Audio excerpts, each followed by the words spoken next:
New York City Republicans throwing their full support behind Michael Henry as he challenges Letitia James to be the next Attorney General. Michael Henry joins me now, sitting right next to me. Here he is. Michael, is Letitia James vulnerable because she's being indicted, or is she gaining ground because she's so vigorously anti-Trump? Which is it? No, she's vulnerable. I mean, look, in 2022 when we ran, we received 46% of the vote, and the climate of the state has changed. Upstate, there's been a lot of economic decay. They fired 3,000 correctional officers. Nobody even knew the term trade de agua in 2022, so you had the migrant crisis on top of all this. And I think what's happened here with Letitia James is she's somebody that's gone around going, like, just in 2022 alone, she went after the President of the United States, she went after Andrew Cuomo, and she went after Nikki Haley in the same election cycle. So she's somebody that's literally running around punching people in the face, and someone's finally gone back after her, and she thought she was going to be able to play this victim card. And what we're seeing is people are saying, you know what, she's been doing this for 30 years in politics, and it's just basically her having to deal with what she's done with everybody else. If you're elected, can you reestablish the decent reputation of New York's judiciary? Because I think it's been slammed by Letitia James. In the state, most of the judges at the Supreme Court level obviously run for office. When it comes to the appellate courts, that goes through the governor's office. But what I can do is make this a professional office, because there's over 700 attorneys now. It used to be 650, and bureau chiefs and deputy bureau chiefs throughout the regional offices in this state.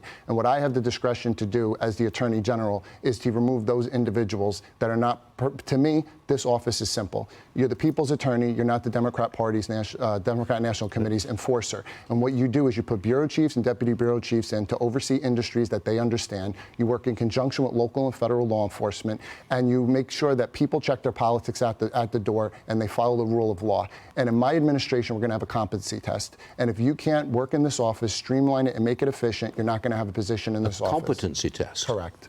Not a political test? No, a competency test. Because Okay. Letitia James wakes up every day focused on three things: weaponizing the office against political opponents, attacking the President of the United States, and ignoring the issues that matter most to hardworking families in this state. And my administration is going to be a professional administration where we work in the best interest of the people of the state of New York. President Trump says, look, he's not going to fund New York City if Mandami wins. He doesn't like his communist policies. If he withdraws finance from New York, they don't get a bailout. That's bad news for New York City. Absolutely. Can you do anything about it?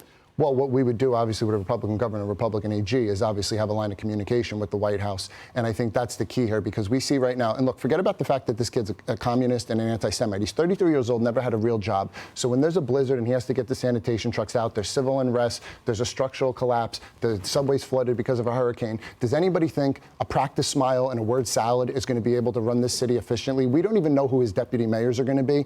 And at the end of the day, we are going to have to come in at statewide office and be able to work with federal government to make sure not only we get the funding we need, to make sure that the people of the city are, number one, safe, and number two, the economy doesn't collapse. And that's going to be the role of us next year, winning these statewide races. I tell you, there's been some polling done, Letitia James versus you, Michael Henry. Where do you stand in the polls? So we're actually polling ahead of where we were at this point, or even at any point in 2022, because her negatives have gone so high. And that was even before this stuff broke about the mortgage crisis and her apparently marrying her father to get a mortgage and signing all these mortgage documents wrong.